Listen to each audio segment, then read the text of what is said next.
다 같이 사도신경으로 신앙 고백하도록 하겠습니다.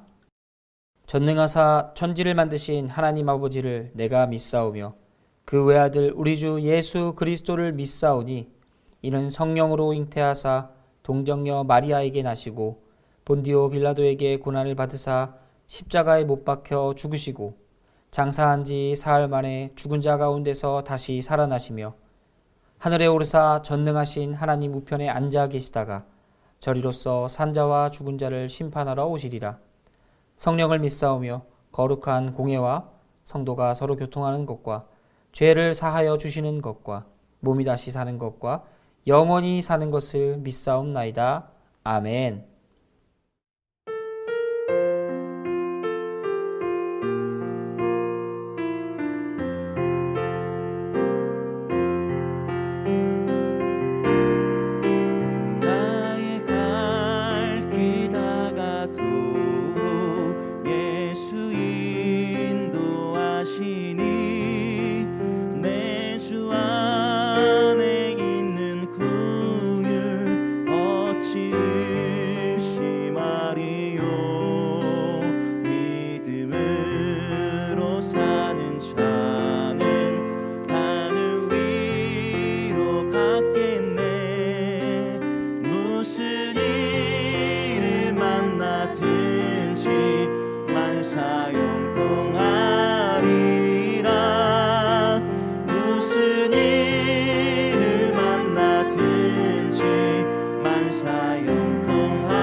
왕의 예물은 왕이 친히 가지시며 왕의 상급은 다른 사람에게 주옵소서.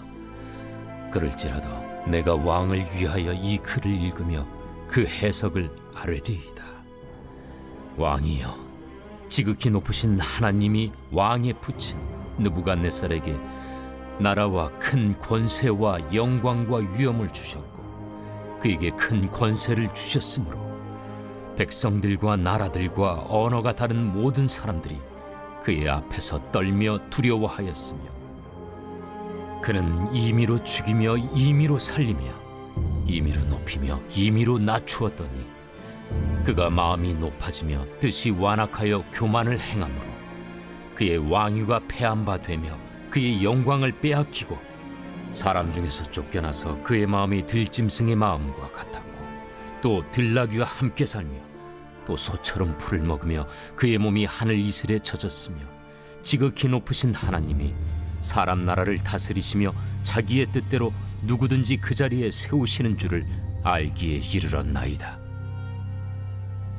벨사살이여, 왕은 그의 아들이 되어서 이것을 다 알고도 아직도 마음을 낮추지 아니하고 도리어 자신을 하늘의 주제보다 높이며 그의 성전 그릇을 왕 앞으로 가져다가 왕과 귀족들과 왕후들과 후궁들이 다 그것으로 술을 마시고 왕이 또 보지도 듣지도 알지도 못하는 금, 은, 구리, 쇠와 나무, 돌로 만든 신상들을 찬양하고 도리어 왕의 호흡을 주장하시고 왕의 모든 길을 작정하시는 하나님께는 영광을 돌리지 아니한지라.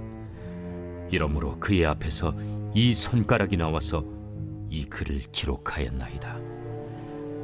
기록된 글자는 이것이니 곧 메네 메네 데겔 우바르시니라. 그 글을 해석하건대 메네는 하나님이 이미 왕의 나라의 시대를 세워서 그것을 끝나게 하셨다 하며, 데겔은 왕을 저울에 달아보니 부족함이 보였다 하며, 베레스는 왕의 나라가 나뉘어서 메대와 바사 사람에게 준바되었다 함이니이다. 이에 벨사살이 명하여 그들이 다니엘에게 자주색 옷을 입히게 하며 금사슬을 그의 목에 걸어주고 그를 위하여 조서를 내려 나라의 셋째 통치자로 삼으니라. 그날 밤에 갈대아 왕 벨사살이 죽임을 당하였고 메대 사람 다리오가 나라를 얻었는데 그때 다리오는 62세였더라. 오늘 본문에는 다니엘에 나타난 유명한 사건이 등장합니다. 메네메네 데겔 우바르신. 이 단어가 다니엘에 나오는 유명한 사건 중에 하나죠. 이는 하나님의 경고였으면서 동시에 심판의 메시지였습니다. 더 이상 회복할 길이 없는 악인에게는 오직 심판과 죽음만 남아있게 됩니다. 다니엘은 벨사살에게 이야기하길 느부갓네살의 모든 경험을 알고서도 하나님을 두려워하지 않았으며 왕의 호흡을 연장시키는 하나님보다 우상을 숭배할 뿐이었다고 그를 책망하게 됩니다. 하나님의 말씀은 명확하기에 그 어떤 것도 다시 되돌릴 수 없습니다. 곧 악인들이 남겨진 기회는 하나님의 인내 끝에서는 더 이상 되돌릴 길이 없다는 것을 이야기하는 것입니다. 또한 다니엘의 태도를 볼 때 그는 세상에 그 어떤 것을 취하지 않았음을, 또 어떤 것도 욕심내지 않았음을 발견할 수 있습니다. 벨사살은 다니엘이 해석해주는 내용을 듣고 그에게 살해하겠다고 이야기하지만 다니엘은 단호하게 이를 거절하며 왕의 것은 왕이 가지시고 왕의 사람들에게 주소서라고 이야기합니다. 그는 하나님의 말씀을 전할 뿐 그 어떤 것도 바라지 않는다고 초연한 모습을 보여주죠. 우린 여기서 그리스도인이 빠지기 쉬운 함정을 발견하게 됩니다. 그 유혹은 바로 하나님의 사역을 하면서 나타나는 작은 이익들이라는 겁니다. 다니엘이 벨사살에게 꿈을 해석해주고 받으면 좋다고 느껴진다는 겁니다. 사람들은 하나님의 일을 하면서 부수적으로 따라오는 것들에 집중할 때가 많습니다. 그것에 집중하여서 그 욕심 때문에 하나님의 일을 망치는 경우도 자주 보았죠. 하나님의 일이 실패하진 않지만 그 일을 하는 사람들이 실패하는 것은 많이 보아왔습니다. 세상의 이익은 자신을 보라고 끊임없이 외칩니다. 우리로 하여금 그 유혹에 집중되도록 계속해서 소리치고 우리의 시선을 빼앗아 가려 합니다. 우리를 유혹한다는 거죠. 그런 악한 행위에 대한 결과로 우리는 하나님의 사역에 눈을 돌려 그 이익에 초점을 맞추게 되는 불상사를 경험하기도 합니다. 우리는 이 모든 것들을 이겨내기 위해서 더욱더 하나님의 말씀을 의지하고 또 하나님을 생각해야 합니다. 이런 유혹들은 우리로 하여금 하나님의 사역을 살아갈 수 없도록 우리를 망쳐놓습니다. 그렇기 때문에 우리는 하나님의 말씀을 충분히 의지하고 또 하나님을 신뢰하며 이것들을 기억해야 한다는 것입니다. 다니엘의 모습을 보면 우리는 이것들을 잘 점검할 수 있을 것입니다. 하나님의 사역 가운데 우리를 유혹하는 것이 없는지 잘 살펴보시길 바랍니다. 끝까지 살아보기 위해 아둥바둥했던 벨사살은 다니엘에게 꿈 해석을 듣고 난 다음에 그 보상을 줍니다. 그러나 그는 결국 죽임당하게 되죠. 그날 밤 그는 암살당해 이제는 바벨론 시대가 끝나게 됨을 보여줍니다. 하나님의 심판은 언젠가는 옵니다. 그러나 지금 오지 않는 것처럼 느껴질 뿐 끊임없이 우리를 향해 다가오고 있음을 우리는 잊지 않아야 합니다. 우리는 그 심판의 때에 후회하지 않도록 살기 위해 지금 끊임없이 노력해야 됩니다. 물론 나의 노력으로 구원을 받을 수는 없지만 구원받은 자로 삶을 잘 살아야 한다는 것은 변함없는 진리이기 때문입니다. 하나님의 말씀을 주목하고 심판에 오는 것을 두려워함으로 우리는 살아야 합니다. 이는 나의 악행에 대한 결과로 두려워하는 것이 아니라 하나님 말씀을 지키지 못하는 나의 어리석음을 두려워해야 한다는 것입니다. 또한 하나님은 절대자이시고 나는 피조물이라는 사실도 우리는 두려워해야 합니다. 하나님은 하나님이십니다. 우리의 악행을 보시며 저울에 달아 합당한지 부족한지 판단하시는 분이 바로 하나님이라는 겁니다. 심판하시고 판결하시는 분이 바로 하나님이라는 사실입니다. 이 정도면 됐지, 이 정도는 하나님 허락하시겠지라는 나의 이 어리석고 악한 판단은 곧 우리가 악인으로 들어서는 지름길이 될 것입니다. 사랑하는 성도 여러분, 우리는 하나님 앞에서 어떻게 준비되고 있습니까? 다가올 심판을 두려워하기보다는 현재의 이익을 즐기며 살아가고 있지는 않습니까? 작은 이익 앞에 시선을 빼앗겨 하나님께 가야 할 길의 방향성을 잃고 계신 않으십니까? 우리가 바라봐야 할 것은 하나님의 손가락이 가리키는 심판의 메시지가 아닙니다. 두려워 떨며 자포자기하는 삶을 사는 것도 아닙니다. 그 손가락이 나타나기 전에 나의 의지를 굳건히 하고 하나님의 말씀대로 바로 살기 위해 이 땅 가운데 끊임없이 나를 복종시켜 노력하는 것, 그것이 우리가 살아가야 되는 삶의 원리입니다. 우리 삶에서 끊임없이 행하고 매일매일 노력하는 것이 그리스도인의 삶이라는 것입니다. 특별히 오늘 하루 이 말씀을 기억하며 하나님의 심판 메시지가 여전히 우리를 향해 오고 있다는 그 사실을 기억하며 우리의 악행에 대한 결과를 두려워할 것이 아니라 하나님 뜻대로 살지 못하는 나의 어리석음을 비탄하며 두려워하며 하나님이 누구신지 나는 누구인지 다시 한번 살펴보는 오늘 하루가 되시기를 소원합니다. 기도하겠습니다.